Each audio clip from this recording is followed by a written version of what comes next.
जय हिंद साथियों, आशा करता हूँ मस्त होंगे, स्वस्थ होंगे। आज हम बात करेंगे जो हाई कोर्ट फोर्थ ग्रेड की जो भर्ती है उसका जो एग्जाम होने वाला है अप्रैल मंथ में। और आपको ये भी पता होगा कि जो फोर्थ ग्रेड जो 53,000 पदों पे जो भर्ती थी उसका भी रिजल्ट आने वाला है। उसके बाद में उससे पहले मतलब पुलिस की भी ज्वाइनिंग मिल गई है। इन सभी भर्तियों के बाद में बहुत सारे कैंडिडेट जो पढ़ने वाले भी जो बच्चे हैं वो किन्हीं कारणों से रह गए हैं। जैसे कोई किसी कारण से कोई मेरिट में रह जाता है, कोई किसी में रह जाता है। तो आपको मैं बता दूं ये हाई कोर्ट फोर्थ ग्रेड भर्ती है, ये आपके लिए क्या है, एक सुनहरा अवसर है। आज हम बात करेंगे इसके जो पद है वो कितने हैं। 5,670 मतलब 5670 इसमें क्या है, पद है। इसके अंदर क्या क्या होता है, मतलब 85 नंबर का क्या होता है, इसमें पेपर होता है। 85 नंबर के पेपर में आता क्या क्या है, इसमें सामान्य हिंदी 50 क्वेश्चन आते हैं, 50 नंबर है। उसके बाद में राजस्थान जो कला संस्कृति है उसके 25 क्वेश्चन आते हैं और 25 मार्क्स है।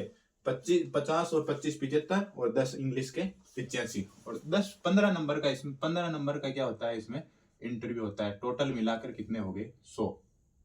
और पेपर की टाइमिंग कितनी है, 2 घंटे। कितनी टाइमिंग है, 2 घंटे का क्या होता है, इसमें पेपर होता है।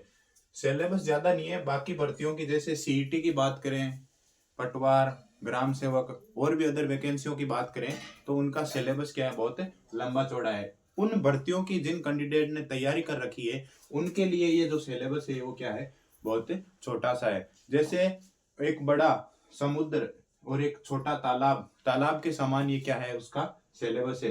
क्योंकि जो सीटी की तैयारी कर रखे हैं, ग्राम सेवक, पटवारी, जो अभी फोर्थ ग्रेड है, जो पुलिस, राजस्थान पुलिस है, उन भर्तियों के सिलेबस के सामने ये सिलेबस क्या है, एकदम छोटा सा सिलेबस है।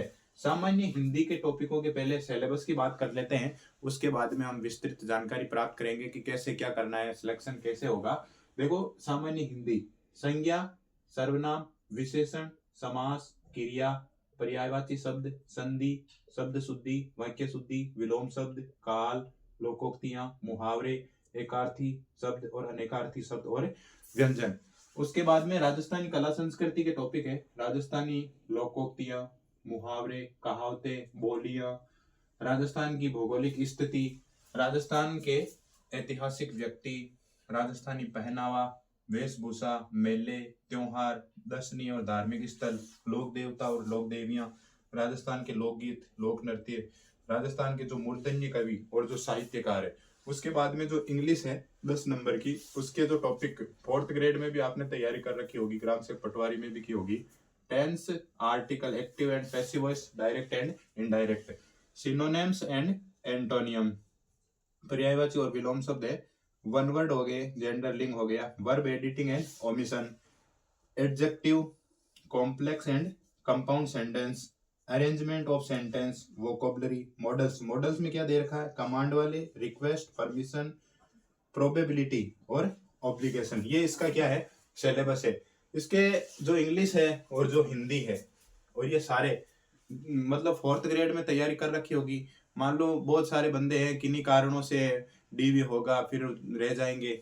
उन बच्चों के लिए क्या है, ये एक सुनहरा मौका है। जो पुलिस में रह गए, बाकी भर्तियों में भी रह गए हैं, उनके लिए क्या है, ये 5670 पद सुनहरा मौका है। क्योंकि सब ऐसे बोल रहे हैं कि 25-30 हजार की ज्वाइनिंग के बाद फोर्थ ग्रेड का रिजल्ट आएगा तो फोर्थ ग्रेड की मेरिट कम जाएगी। तो आप अंदाजा लगाओ, फोर्थ ग्रेड में 55-56 हजार पदों पर ज्वाइनिंग देने के बाद ये भर्ती होगी तो इसकी मेरिट कितनी जाएगी। तो आसानी से क्या हो जाएगा, इसमें सिलेक्शन हो जाएगा। इसके लिए मैं आपको बता दूं, जो इंग्लिश है बार बार प्रयास करते रहना है, अभ्यास करते रहना है। राजस्थान की कला संस्कृति के 16 टॉपिक है, 16 टॉपिक हिंदी के है। टोटल टोटल मिला के मतलब इंग्लिश में भी 14 लिख रखे हैं, लेकिन 16 मिला के, जैसे कॉम्प्लेक्स एंड कंपाउंड, ये सेंटेंस दो अलग अलग इनको जोड़े हैं, वर्ब एडिटिंग, मतलब 16 16 32 48 टॉपिक है। आसानी से इनको क्या किया जा सकता है, 3 महीने में कवर किया जा सकता है। बार बार रिविजन करना है और इस भर्ती पर विशेष रूप से हमारे को क्या देना है, ध्यान देना है। मुख्य रूप से इसमें क्या रहेगी, हिंदी। इसमें माइनस मार्किंग भी नहीं है, 85 क्वेश्चन है और टाइम है 120 मिनट। आसानी से मतलब पेपर सोल्व कर सकते हैं अपन। ऐसा भी नहीं है कि इसमें मैथ है और भी बहुत सारी बातें हैं, वो सब कुछ भी नहीं है इसमें। इस कारण से आप आसानी से इसकी क्या कर सकते हैं, तैयारी कर सकते हैं। जो विभिन्न कारणों से कैंडिडेट तैयारी करने वाले भर्तियों में रह गए हैं, उनके लिए एक मैं और बता दूं आपको, सुनहरा मौका है, इस भर्ती को गंवाना नहीं है। जिनको लग रहा है कि मेरा 4th ग्रेड में नहीं होगा, नंबर कम है, क्वेश्चन कम अटेंड किए या क्वेश्चन कम सही हो रहे हैं, तो जिन्होंने ये फॉर्म भर रखा है वो अभी से इसकी तैयारी स्टार्ट कर देना है। इसी के साथ आशा करता हूँ मस्त होंगे, स्वस्थ होंगे। जय हिंद, जय भारत, बेस्ट ऑफ लक।